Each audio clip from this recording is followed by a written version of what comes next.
Welcome to the FAFSA Leadership Lounge, where we dive into the policies shaping the work of Florida's school leaders. I am Michelle White, Executive Director of the Florida Association of School Administrators. And I'm Jessica Janasiewicz, lobbyist for FAFSA and several school districts across Florida. To start off this week, we're going to talk about major leadership designation in the Florida Senate. So on October 14th, 2025, the Senate Republican caucus unanimously chose Senator Jim Boyd of Bradenton as the next president of the Florida Senate for the 26 to 28 term. During his speech, Senator Boyd said, quote, "This moment is not about me. It's about the institution we serve, the legacy we inherit, and the future we are called to build together." Senator Boyd, who's a longtime legislator and former insurance executive, emphasized fiscal responsibility, parental rights, and public safety as central priorities for him. During his remarks, he stated that under his leadership, the legislature will, quote, "defend the taxpayer and ensure that every dollar is used wisely. We'll break down the barriers for job creators and innovators. We'll protect the rights of parents and strengthen our schools. We will stand firmly with law enforcement to keep our communities safe, and we will conserve Florida's natural beauty so that it endures for generations." The appointment drew praise from Senate leaders. Current Senate President Ben Albritton called Boyd, quote, "a dedicated family man and business owner. We have all witnessed his strong work ethic, innate intellect, and willingness to tackle tough issues with grace and good humor."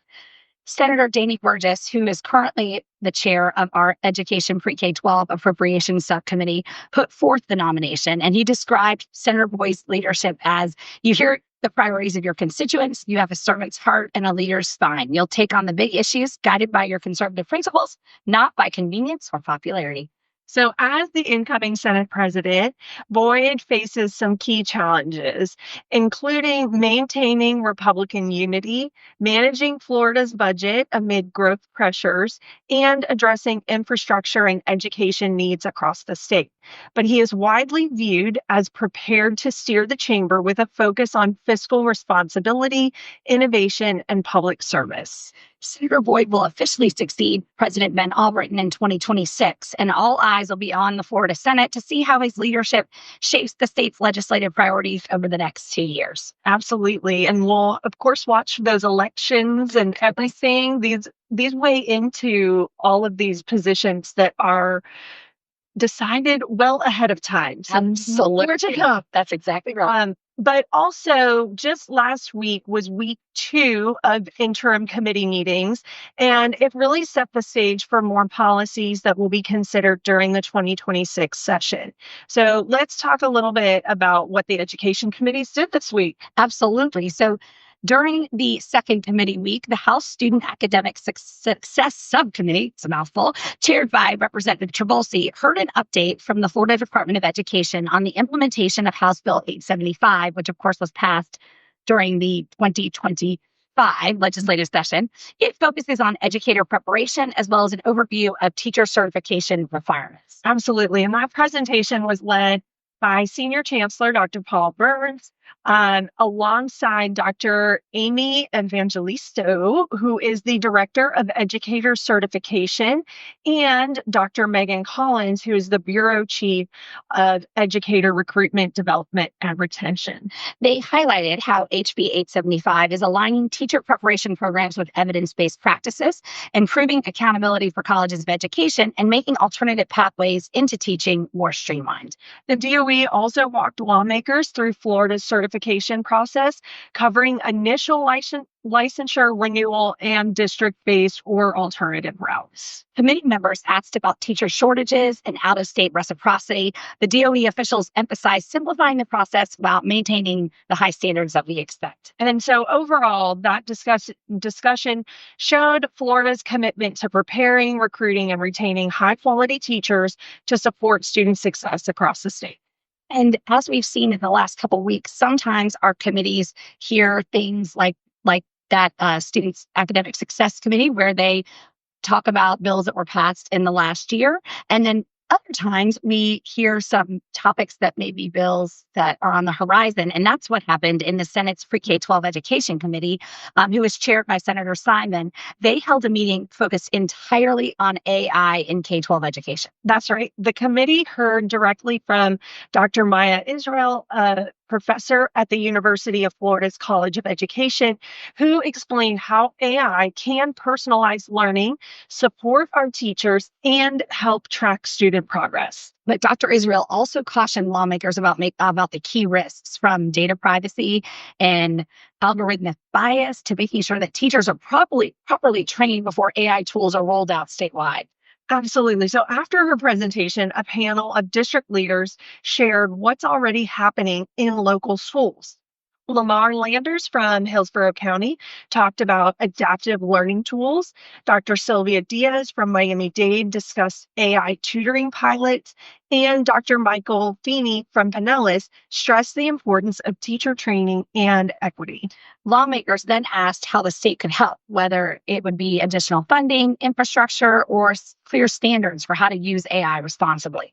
So, the big takeaway from this meeting really is around that AI has the incredible potential to transform classrooms, but needs careful planning and strong oversight to make sure it benefits all students. Probably the most important conversation this week took place in the Florida House Pre-K 12 Appropriations Subcommittee, where they again looked at the scholarship program and the funding. So this week, they looked at a deep dive on how the state tracks and verifies scholarship payments and how Florida assigns student identification numbers to make that system more accurate. So let's break down what happened there. So on Wednesday, October 15th, lawmakers in this subcommittee met for this panel discussion on cross-checking fiscal year 25-26 scholarship payment files. The panel brought together key players who handle student funding every day, including representatives from the Department of Education, Step Up for Students, and the AAA Scholarship Foundation, with several school district leaders. The conversation focused on how the state verifies that scholarship dollars are being sent to the right students and only the right students. Panelists explained how cross-checking works, matching student names, dates of birth, enrollment records, and eligibility data between the Department of Education, private scholarship funding organizations, and district systems.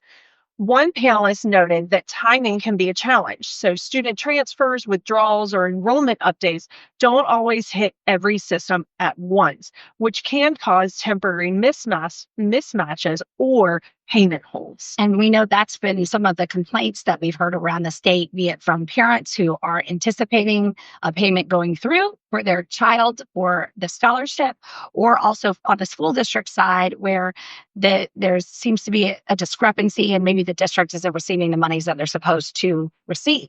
And we've also had previous discussions about ID numbers for students. And right now, school districts are creating those FLIDs for the students, but we're not tracking homeschool students in the same way. And our scholarship students are getting different ID numbers through those organizations where their scholarship is coming from. So it's still a little messy right now. Absolutely. And as I think we mentioned last week, there was we ran out of money essentially at the end of the last period of our fiscal year budget to the tune of $47 million.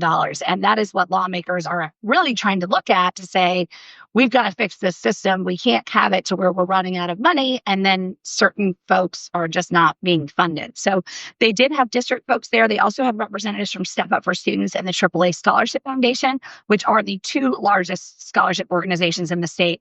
And they talked about how they communicate with families when issues arise, letting parents know when a payment is paused, what documentation is needed to fix it. The message from the panel was clear. Accuracy matters, but so does speed. Both the DOE and scholarship providers are working to streamline the process so families aren't left waiting for funds because of data delays. Absolutely. So after that panel, the Florida Department of Education delivered a presentation on how these student identification numbers, known as the Florida Education Identifiers, or FLTIDs, like I mentioned before, are assigned and managed statewide. Of course, they said that every student in Florida's system gets a unique number that follows them across districts, grade levels, and even programs. So that identifier helps ensure when a scholarship or enrollment data is shared between systems and it's hopefully connected to the right student every time without relying on personal information like social security numbers.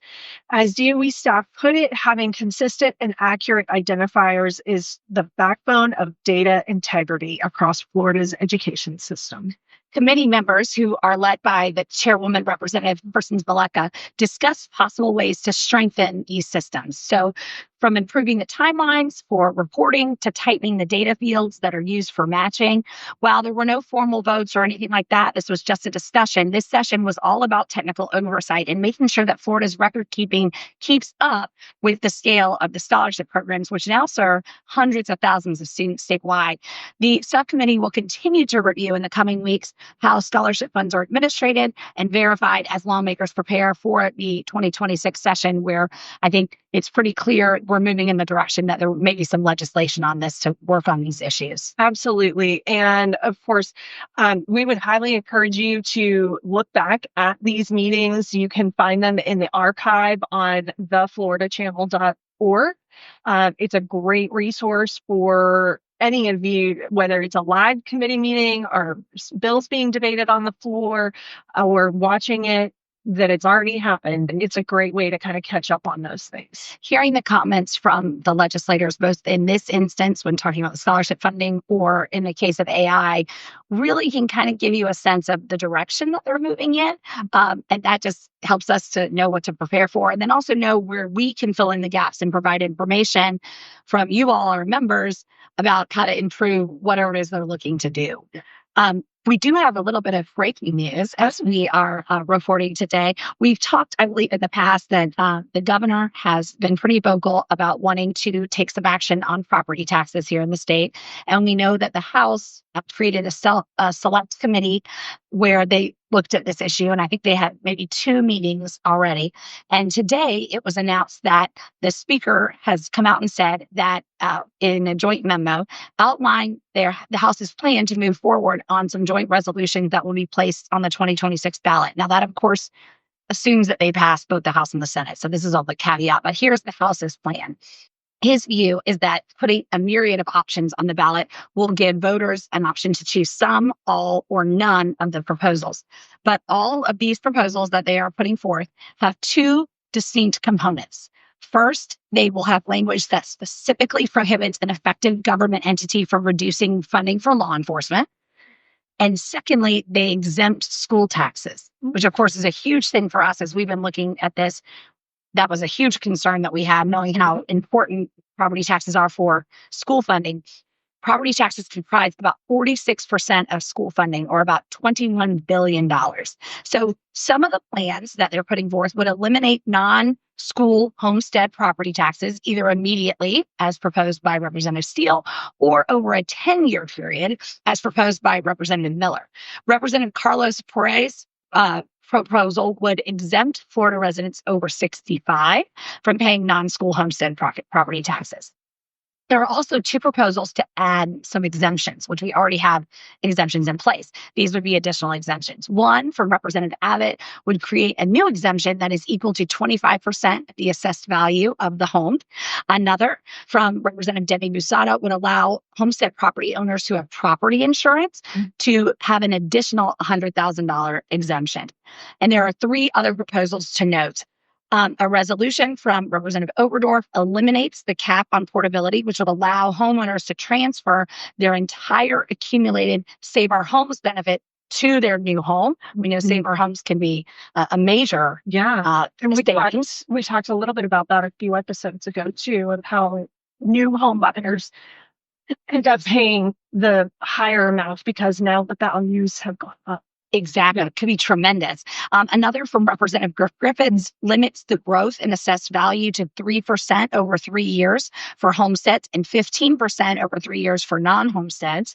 And a third from Representative Albert makes a couple statutory changes, including requiring a 2/3 vote for any increase in the millage rate and allowing newly married couples to combine their accumulated Save Our Homes benefits. So that is a lot of options that the House is going to be considering. And of course, it's, your move, Senate. What are they going to do? That's right.